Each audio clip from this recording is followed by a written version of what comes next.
juntos, mais uma vez, abrirmos juntos a Bíblia, em Atos dos Apóstolos, capítulo 2, o verso de número 17 e 18.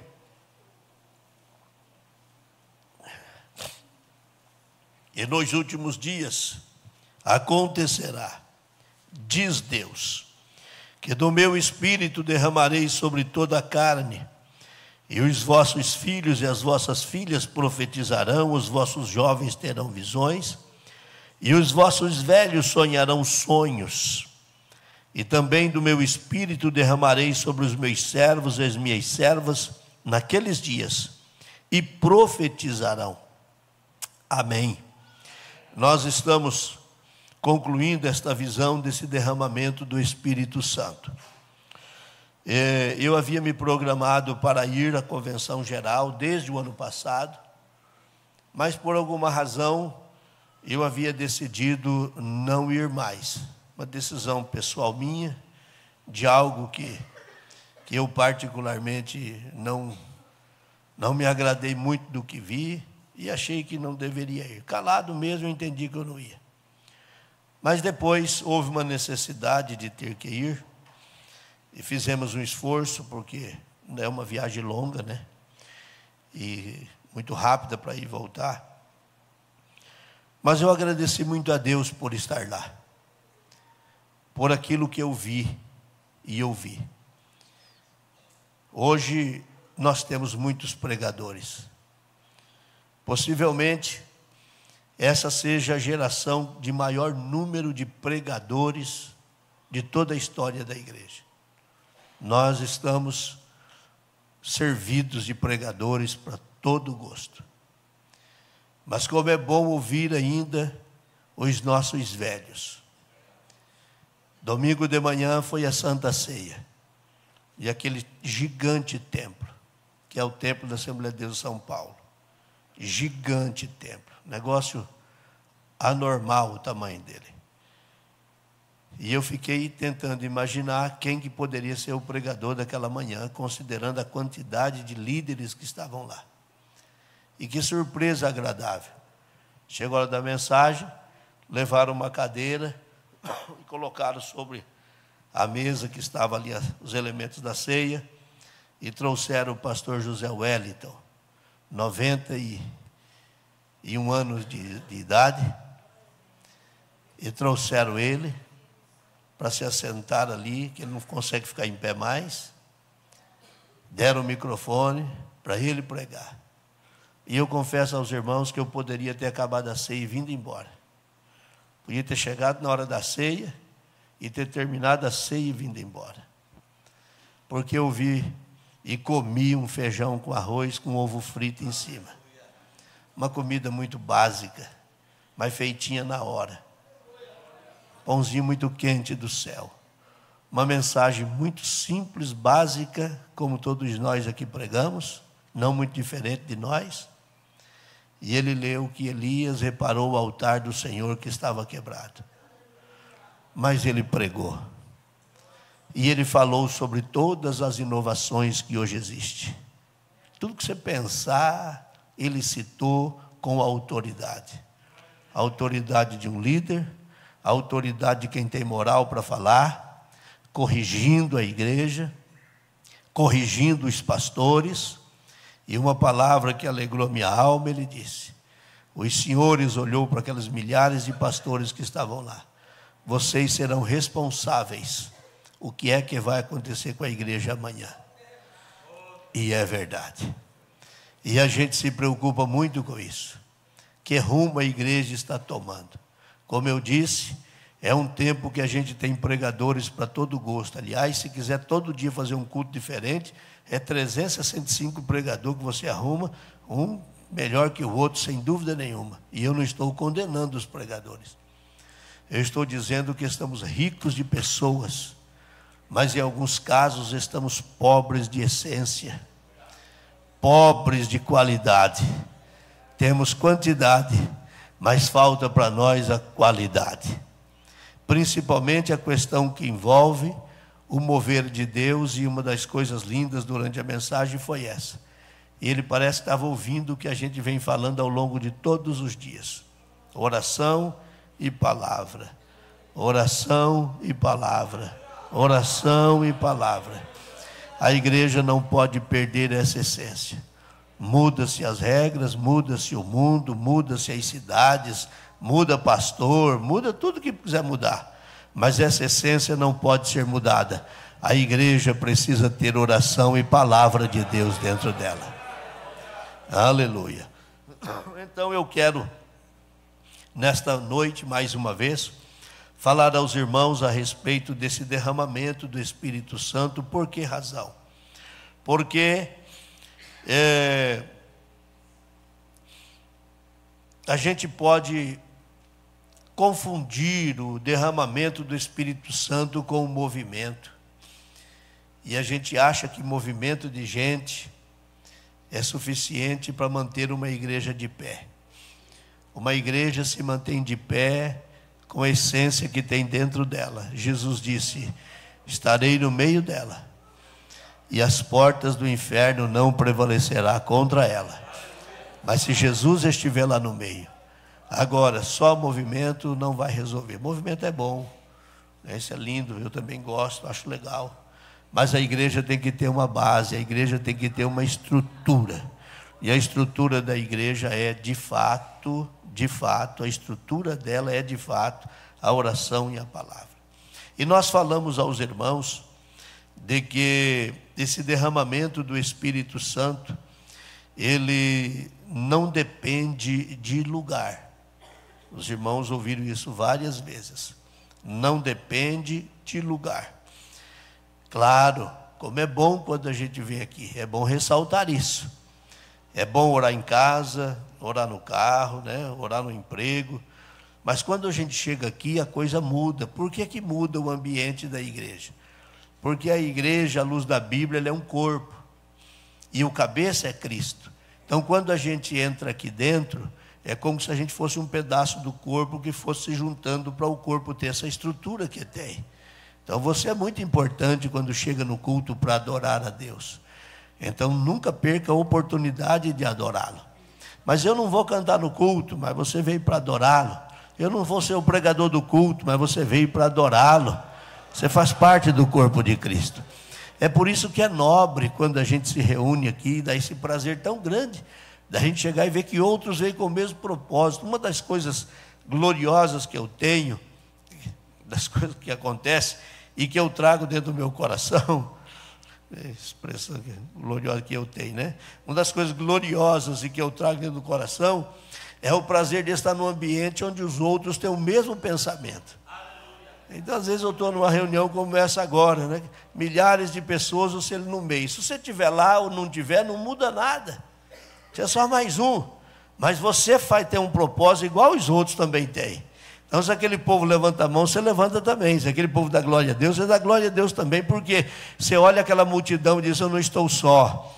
Aqui tem irmãos do Brasil inteiro com o mesmo propósito, o mesmo sentimento, o mesmo pensamento. Olha que coisa linda. Nós somos um gigante, bendito é o nome do Senhor por isso. Agora, não é só na igreja que Jesus opera, porém a igreja é um lugar específico. Obviamente que a gente pode orar em outros lugares e não há pecado nenhum nisso. Mas quando a gente vem para a igreja, a gente forma um corpo. E aí quando forma o corpo, a cabeça dele é Cristo. Então, o dia que alguém vier dizendo que você não precisa de igreja para ser crente, você tem dois ouvidos, um é para entrar, outro é para sair. Deixa sair e ir embora. Você precisa sim. Porque o prazer que a gente tem é chegar por mão e olha às vezes o dia. Pega um dia como o de hoje. É um dia como o de hoje, que você tem o seu estado emocional rasgado, seu coração rasgado. Mas aí vai chegando no culto, vê aquele irmão com um sorriso, ele não quer nem saber se tem problema ou não, né? Ele vem sorrindo assim, se Pai do Senhor, e aquele paz do Senhor dele, por isso que a Bíblia é linda, né? Se você faz isto, e a pessoa você cumprimenta a pessoa, ela não tem paz, a paz volta para você. Era Jesus dizendo assim: olha, se houver paz, é uma comunhão gloriosa, né? Aí você esquece, né? Claro que não esquece dos problemas, Mas você acaba deixando aquilo de lado, porque você percebe que pessoas vieram com o mesmo propósito. Por isso a igreja é maravilhosa para isso. Não é que é só na igreja que Jesus batiza, mas a igreja é um ambiente específico para Jesus batizar. Não é só na igreja que Jesus cura, mas a igreja é um ambiente específico para Jesus curar. Não é só na igreja que Jesus salva, mas a igreja é um ambiente glorioso para Jesus salvar. Estou evangelizando um moço, tem vindo nos cultos, hoje ele não está aqui, porque mandou uma mensagem pedindo desculpa. O pastor quer pedir desculpa, eu estou muito gripado, não consigo ir no culto hoje. Mas não é membro da igreja, começou a vir agora esses dias, e já mandando mensagem antecipada. Alguns a gente tem que ficar correndo atrás, né? Ô irmão, você não veio no culto, faz um mês que eu não vejo você no culto. O senhor começou a vir na igreja agora, né? Ainda não aceitou Jesus ainda, não é batizado, mas preocupado. Pastor, o senhor vai sentir minha ausência aí? É porque eu estou gripado. Eu disse, olha que coisa interessante, né? Que lição bonita essa. Mas ele usa essa expressão. Ele disse, olha pastor, eu preciso ir na igreja. E olha, deixa eu dizer aos irmãos, eu estou falando por parábola, porque pode que às vezes esteja acompanhando, né? Eu passei para ele o link para ele acompanhar. Mas nesse final de semana agora, sexta-feira, eu estava na estrada, viajando, noite, está quase madrugada. Aí chegou uma mensagem dele, pastor, por favor, passa para mim a programação completa. Eu não quero perder uma oportunidade só de estar lá na igreja, porque se tem um lugar que eu me realizo é lá dentro daquela igreja. Que paz eu sinto lá dentro. Olha, todos nós deveríamos ter um sentimento desse, né? Então é claro que não é só na igreja, mas a igreja é extraordinária para isso. Porque que você chega, tem os hinos, tem a leitura, tem o ambiente, o propósito de todo mundo. Então a igreja, esse lugar glorioso onde Jesus se manifesta. Prova disso é que na noite de hoje eu já pude sentir e vi que muita gente já percebeu que ele está aqui. E é maravilhoso quando a gente percebe a presença dele, porque fala nele, fala no Espírito Santo, ele se manifesta no ambiente. E a gente nota, isso não é jargão, né? Não é uma força de expressão só, mas a gente percebe quando ele se manifesta nos corações, na vida do povo, na vida dos irmãos, a gente nota isso. Aleluia. Aleluia, com alegria, diga aos irmãos que a gente se controla, está falando, né? É como se a gente olhasse para a igreja assim, e raramente isso acontece, mas hoje está acontecendo de novo aqui. É como se a gente olhasse daqui e visse uma névoa sobre a igreja assim. Sabe, dá a impressão que a vista aqui está ruim, mas não é não. Eu já olhei para os outros lados aqui, ela está normal. É como se tivesse uma névoa sobre a igreja, assim, é como se a presença dele estivesse materializando no meio de nós. Isso significa que ele está encontrando ambiente. Em algum coração ele está encontrando ambiente. Eu até te desafiaria a você fechar os seus olhos, curvar a sua fronte. Não sei se por 30 segundos, se por 1 minuto, mas experimente dar um glória a Deus para você ver. Experimente adorá-lo. Experimente dizer uma coisa linda para Ele. Experimente agradecer a Ele por aquilo que Ele já fez por você até aqui. Isto. Aleluia.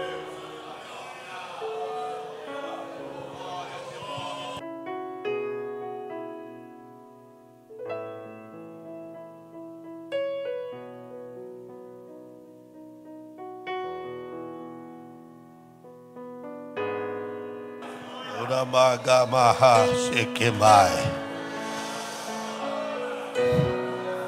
Iramanda Gamashandarabagai. Aleluia. E nesse ambiente Jesus pode batizar com o Espírito Santo, pode curar, pode renovar.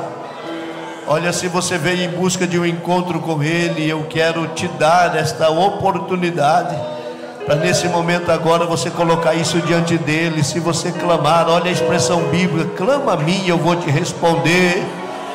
Seja tocado por Ele esta noite. Seja tocado por Ele esta noite. Seja tocada por Ele esta noite.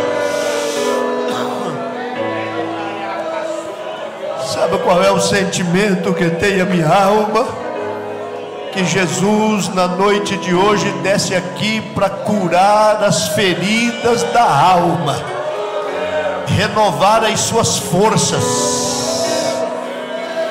Quis o diabo aproveitar uma oportunidade, quis o inimigo aproveitar uma situação, te entristecer, falar aos seus ouvidos, te enfraquecer, tirar o teu propósito. E olha até o que ele disse, e você verbalizou isso. Será que vale a pena?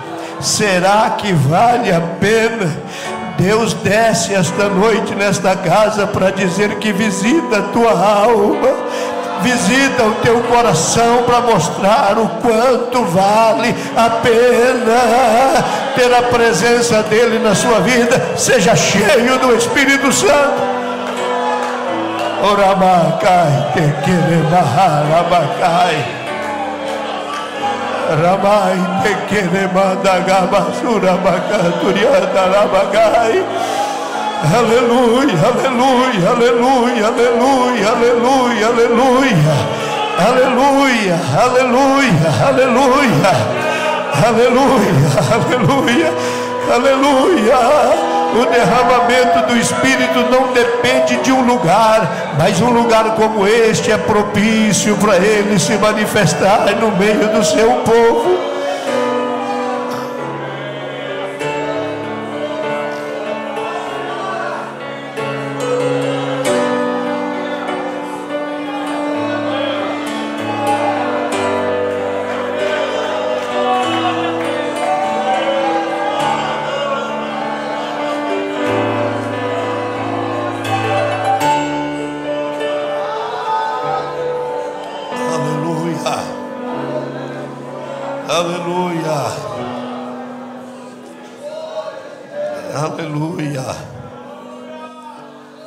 Aleluia.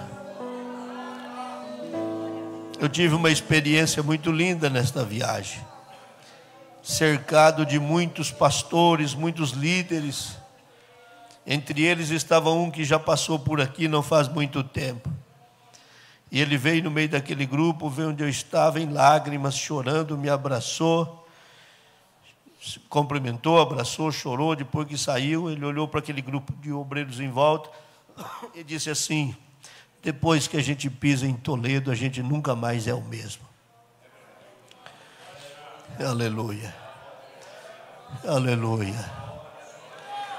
Isso trouxe um gozo para a minha alma, porque Deus conhece o meu coração, Deus conhece a minha sinceridade.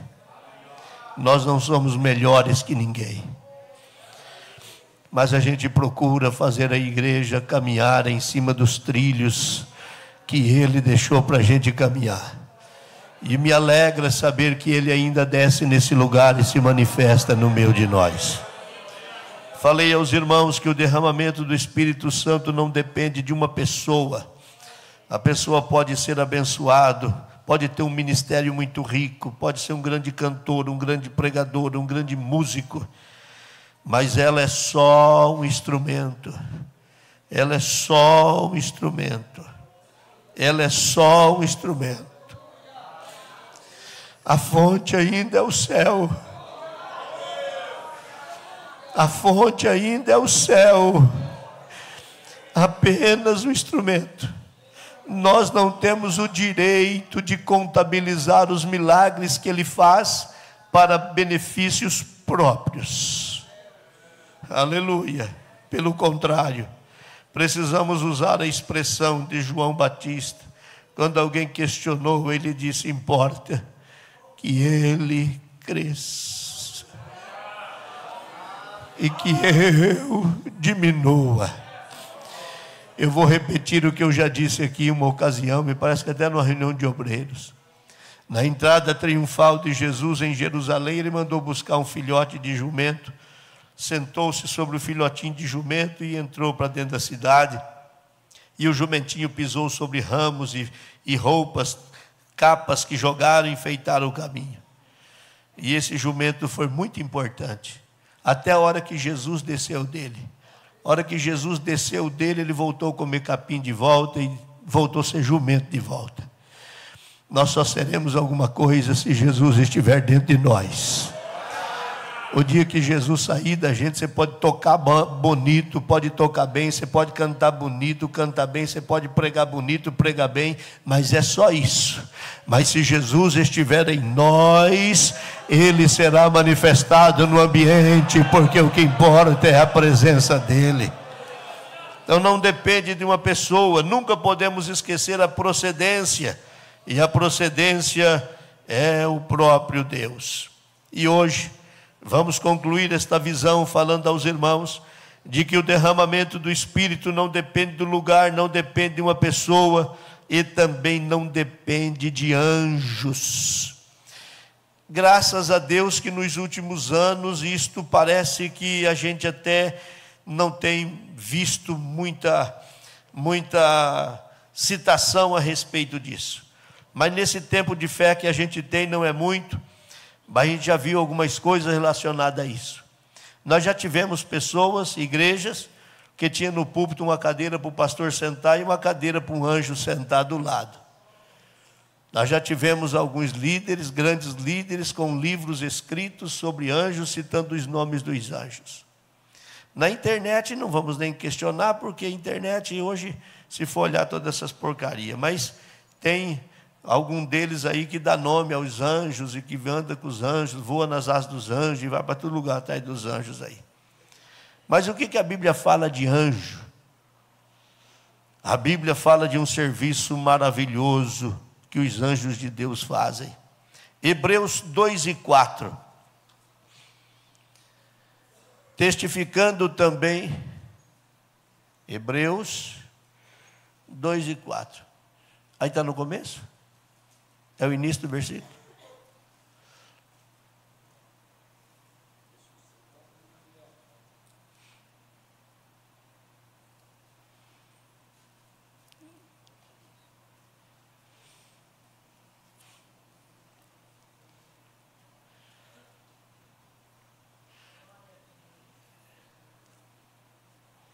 Sim, volta lá no 4, filho.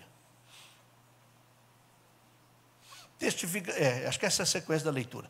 Testificando também Deus com eles por sinais e milagres e várias maravilhas e dons do Espírito Santo distribuídos por sua vontade, porque não foi aos anjos que sujeitou o mundo futuro de que falamos, mas em certo lugar testificou alguém dizendo: que é o homem para que te lembres, ou filho do homem para que o visites?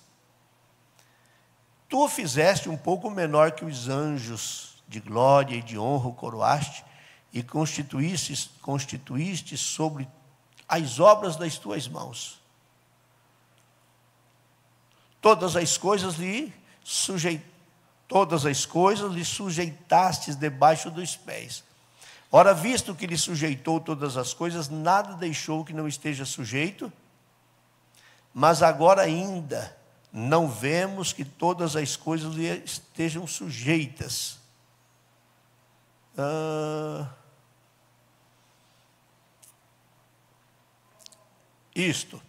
Vemos, porém, coroado de glória e de honra aquele Jesus que fora feito um pouco menor do que os anjos, por causa da paixão da morte, para que pela graça de Deus provasse a morte por todos. Então perceba que o escritor da carta anônima aos Hebreus faz uma referência, olha, ao ponto de no versículo de número 9, citar a atuação dos anjos, fazendo Cristo ter uma ação por causa da sua morte. Veja a importância que esses seres, eles teriam no dia a dia da igreja. Veja-se Hebreus 1:14. Hebreus 1:14. Não são porventura todos eles espíritos ministradores enviados para servir a favor daqueles que hão de herdar a salvação? está fazendo uma referência aos anjos, mostrando a existência deles e a finalidade que eles têm. Em Salmo 34, verso de número 7. O anjo do Senhor acampa-se ao redor dos que o temem e os livra. Então isso vai mostrando que eles de fato existem e quais as suas finalidades. Em Gênesis 3 e 24.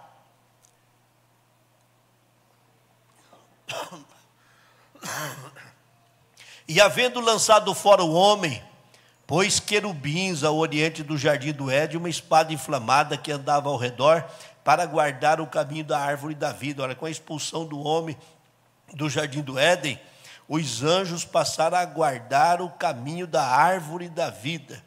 Em Gênesis, no capítulo 18, nós temos a expressão, a linda história, de que Abraão recebeu 3 anjos na sua casa. Desses 3, 2 livraram Ló da destruição de Sodoma e Gomorra. Está no capítulo de número 19 de Gênesis. No capítulo de número 28 do Gênesis, os anjos apareceram para Jacó em uma escada.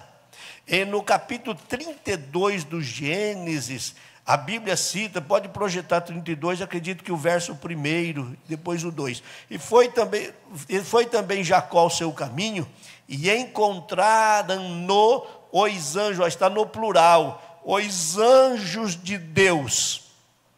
E Jacó disse quando os viu: este é o exército de Deus. Então Jacó teve a oportunidade de ver uma quantidade grande deles, um bando deles.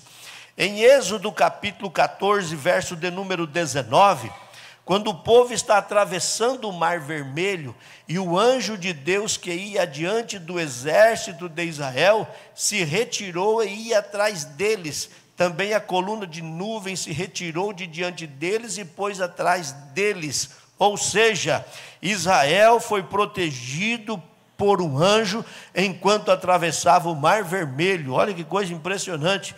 Por quê? Porque atrás vinha o exército de Faraó. E enquanto o mar se abriu e o povo ia atravessando, Deus fez com que este anjo estivesse lá atrás para proteger o seu povo. Que coisa impressionante. Gideão recebeu uma mensagem de encorajamento através da chamada de um anjo. Quando o anjo apareceu para ele, anjos estiveram presentes com Daniel na cova dos leões, no ministério de Jesus, em João capítulo 1, verso 51, 50 ou 51, João, capítulo de número 1, Evangelho de João, versículo, acho que diz 51. E disse-lhe: na verdade vos digo que daqui em diante vereis o céu aberto e os anjos de Deus subirem e descerem sobre o Filho do Homem. Eles estavam presentes no ministério de Jesus. Agora, os anjos têm essa finalidade, são espíritos ministradores a serviço dos homens por ordem de Deus. Porém, os anjos não podem ser adorados. Anjos não salvam, anjos não curam, anjos não batizam com o Espírito Santo, anjos não concedem dons espirituais e anjos não aceitam a adoração. Quando João quis adorar ao anjo que mostrava para ele todas as coisas na revelação do Apocalipse, quando João quis adorá-lo, o próprio anjo não aceitou ser adorado, disse Apocalipse 19:10, 19:10. E lancei-me aos seus pés para adorar, mas ele disse-me: olha, não faças tal. Sou teu conservo e de teus irmãos que tem. O anjo dizendo que tem o testemunho de Jesus. Adora a Deus. Não aceita adoração. Aleluia. Nenhum anjo detém a bênção, ou sendo fonte de bênção. Moisés sabia que anjo algum poderia substituir a maravilhosa presença de Deus. Nós falamos isso muitas vezes aqui. Moisés em nenhum momento disse: olha, não mande o anjo. eu não quero anjo. Ele só disse: Senhor, se a tua presença não for conosco, não nos faça sair daqui. Como que dizendo: deixa o anjo. É bom ter o anjo, mas além dele queremos a tua presença. Nada pode substituir a sua presença. A bênção do avivamento não está nos anjos, mas está no comandante dos anjos. A bênção do derramamento do Espírito não está nos anjos, mas está no comandante dos anjos. João 15:5, Evangelho de João 15:5. Eu sou a videira, vós as varas. Quem está em mim e eu nele, esse dá muito fruto, disse Jesus, porque sem mim nada podereis fazer. Aleluia. Anjo é bom, mas a presença de Jesus é melhor para nós. Aleluia, aleluia. Nada pode substituir a presença gloriosa dele. Então eu quero que você vá para casa levando no coração esse sentimento. Eu preciso de um derramamento do Espírito Santo, mas não depende de um lugar. Eu posso ser bênção se eu estiver na minha igreja, na minha casa, no meu local de trabalho. O derramamento pode vir. Também não depende de um homem. Eu posso ter o meu valor, a minha capacidade, a minha estrutura e quantos cargos quiser, mas o derramamento do Espírito Santo tem uma fonte. A fonte é o trono de Deus. Não são os anjos, que por incrível que pareça existem e estão a serviço daqueles que temem ao Senhor. Inclusive esta expressão: o anjo do Senhor acampa-se ao redor daquele que os tema e os livra. Olha, isso é muito profundo, a gente parar para pensar e analisar isso. Perceba que o versículo não cita moradia, mas acampamento. O cara constrói uma casa, não desmancha mais, mas se ele montar uma tenda, montar uma barraca, daqui a pouco ele tira dali e põe em outro lugar. A impressão que dá, não vai sair por aí dizendo que eu estou pregando heresia, viu? A impressão que dá é que você sai de casa, o anjo vem te acompanhando e monta um acampamento aqui em volta e fica aí, acampado. Quando você sai do culto, o anjo levanta o acampamento e sai de novo. Quando você chega lá em casa, você entrou para dentro, ele monta o acampamento lá. É mais ou menos a visão que eu tenho desse texto aí. É um anjo que Deus enviou para lhe guardar e proteger. Você não tem ideia da quantidade de livramentos que o Senhor lhe dá durante o dia. Os livramentos que o Senhor dá à sua família, por causa da misericórdia dEle.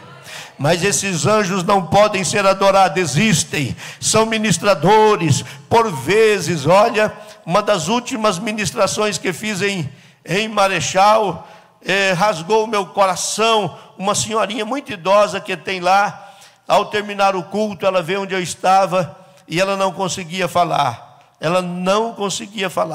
E por fim, quando ela conseguiu falar, chorava muito. Aí ela chegou e disse assim: pastor, quando era uma santa ceia, enquanto nós estávamos aqui participando da ceia, pastor, entrou um anjo por aquela porta, e ela foi contando aonde ele foi, aonde ele parou, tudo que ela pôde perceber, o que ele foi fazendo dentro do culto, e você notava que ela estava impactada com a visão que Deus deu para ela.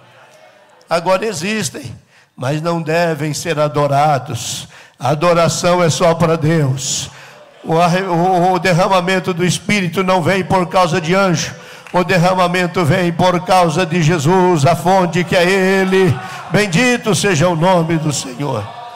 Deus abençoe a sua vida. Eu quero convidá-los para estar em pé e a gente fazer uma oração. E logo após, o grupo Castelo Forte vai cantar um lindo hino. Após o Castelo Forte, as irmãs do ciclo de oração, Esperança Divina. E assim que eles terminarem de cantar, nós vamos fazer uma oração para encerrar e abençoar a vida do pastor Alceu. Eu gostaria que você fechasse os seus olhos. Aleluia. Ao mover de Deus extraordinário dentro desta casa na noite de hoje. Oh, bendito é o nome do Senhor. Aleluia. Aleluia, aleluia, aleluia. Aleluia. Se a gente não mudar nada, o Espírito de Deus continuará se manifestando no meio de nós. Se a gente não deixar que nada mexa com a nossa estrutura, o Espírito Santo vai continuar se manifestando, porque Ele ainda encontra ambiente dentro desta casa para fazer isso. Querido Deus e maravilhoso Pai que estás nos céus, em nome de Jesus teu Filho, e para a glória do nome precioso do Senhor eu oro, e oro agradecido pelos teus muitos feitos, oro agradecido por tua mão poderosa estendida sobre nós. Oro por mais esta linda noite, quando podemos mais uma vez abrir a Bíblia e nos alimentar da tua palavra e saber que tem uma fonte que jorra, e essa fonte é o Senhor, e que nós estamos debaixo desse grande mover do teu Espírito. Prova que o Senhor já se manifestou aqui dentro desta casa, e lágrimas, adoração, glorificação, línguas estranhas já podem ser ouvidas aqui esta noite, porque o Senhor está neste ambiente. Não deixe a gente perder esta essência, mas nos ajude a viver o teu extraordinário, Pai, em nome de Jesus e para a tua glória. Amém.